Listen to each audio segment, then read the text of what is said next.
당시 박정희 대통령은 정주영 회장을 불러 국가의 중차대한 논의를 하고 있었습니다. 박정희 대통령은 대한민국의 발전에 조선업은 빼놓을 수 없는 매우 중요한 사안으로 인식하고 있었고, 그 임무를 정주영 회장에게 지시하는데, 박정희 대통령은 정주영 회장을 불러 앉혀놓고 반협박을 하였어요. 만약 현대가 조선소 건설을 하지 못한다면 앞으로 정부에서 진행하는 정책 사업에는 참여시키지 않겠다. 정주영 회장에게는 마른 하늘에 날벼락 같은 말이었습니다. 1970년대 초반, 당시 우리나라는 이제 막 빈곤에서 탈출하여 산업화를 시작하는 신흥개발도상국으로서 우리나라에는 대형 선박을 만드는 기술이 없었거니와 배를 만드는 조선소 역시 없었기 때문입니다. 아무것도 가지고 있지 않은 상황에서 맨 땅에 헤딩하여 조선업 건립을 성공시켜야 하는 상황. 만약 실패한다면 대한민국 정책 사업에 참여하지 못하는 것은 물론 조선업 실패 여파로 인해 현대그룹 자체가 무너질 수 있는 매우 중요한 상황이었어요.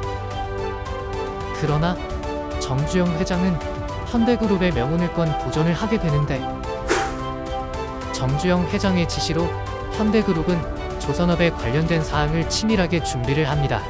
미포만 해변 사진, 외국에서 빌린 유조선 설계도 등등. 당연히 조선업 같은 대규모 국책 사업은 일개 기업의 힘만으로는 어렵기 때문에 대한민국에서 보증 또한 서주기로 했습니다. 하지만 아무것도 없는 개발도상국에서 진행하는 조선업 사업에 누가 선뜻 계약을 할 수 있을까? 수많은 외국 투자자들은 대한민국과 정주영 회장을 비웃었어요. 정주영 회장은 그 당시 영국의 최고 은행이었던 버클레이 은행에서 4,300만 달러의 차관 도입을 요청했습니다. 당연히 퇴짜를 맞았어요. 그래도 포기할 수 없었던 정주영 회장은 버클레이 은행에 강력한 영향력을 행사할 수 있는 A&P 애플도어사의 롱바통 회장을 찾아갔습니다. 그러나 롱바통 회장 역시 회의적인 반응이었습니다. 롱바통 회장은 말했습니다. 현대그룹에서 조선업 관련 서류들을 정말 철저하고 치밀하게 준비를 많이 해오셨군요. 이 정도면 이것들을 준비한다고 갖은 고생을 했을 것이라고 짐작되는 바입니다.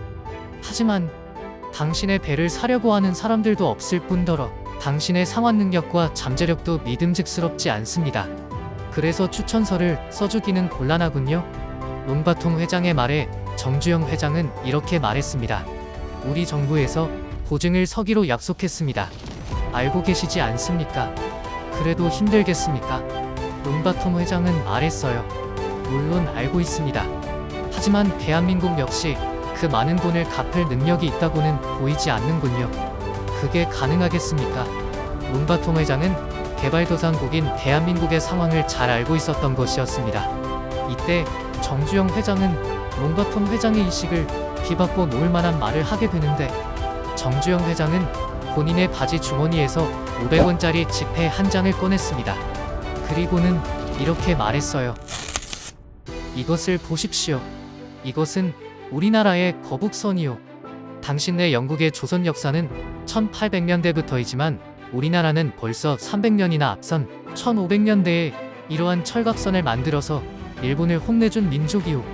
다만 그 후 쇄국 정책으로 인해 산업화가 늦어져서 국민의 아이디어와 능력이 녹슬었을 뿐이지 우리의 잠재력은 이 돈 안에 고스란히 담겨 있어. 롱바통 회장은 크게 흥미를 느끼기 시작하여 이렇게 말했습니다. 정말입니까? 당신들 조상이 이 배를 만들어서 전쟁에 사용했다는 말인가요? 정주영 회장은 말했습니다. 틀림없는 사실입니다. 우리나라는 자금력만 확보된다면 지금 보시는 배와 같은 최고의 배를 만들 수 있습니다. 롱바통 회장은 이 말에 감명을 받고 버클레이 은행에 추천서를 써주게 됩니다. 드디어 정주영 회장은 조선소 건립을 위한 큰 산 하나를 넘은 것이었어요. 하지만 두 번째 높은 산이 기다리고 있었습니다. ECGD의 보증을 받아야 했습니다. ECGD는 배를 살 사람이 있는지 증명을 요구한 것이었습니다. 정주영 회장은 배를 사줄 사람을 찾아 나서게 됩니다. 울산 앞바다 사진과 지도, 그리고 26만 톤급 유조선 도면을 들고 선주를 찾아 나선 것이에요. 정주영 회장은 선박왕으로 유명했던 모나시스의 처남인 그리스 해운업계의 거물 조지 리바노스를 찾아갔어요.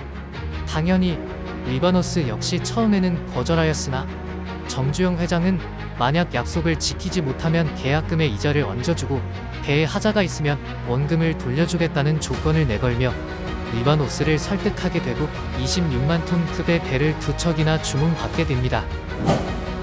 정주영 회장이 그 어려운 일을 또 해낸 것입니다. 결국 현대그룹의 차관 신청이 버클레이 은행의 승인을 받게 되었습니다. 이 결과물을 가지고 우리나라에 와서 박정희 대통령에게 보고를 했고 박정희 대통령은 파한대소를 하며 매우 좋아했다고 합니다. 1972년 3월 23일 현대조선소 기공식을 시작으로 2년 3개월 만에 조선소를 건립하고 주문받은 배 2척을 건조하게 됩니다. 기한을 맞추기 위해 조선소를 짓는 동시에 조선소 밖에서 선박을 건조해 나가는 계획을 세웠고 이를 보기 좋게 성공하였습니다.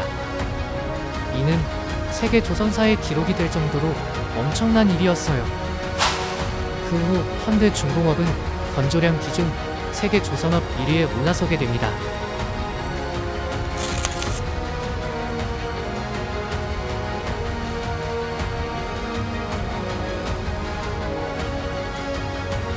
지금까지 세상의 모든 이야기 큐브롤이었습니다.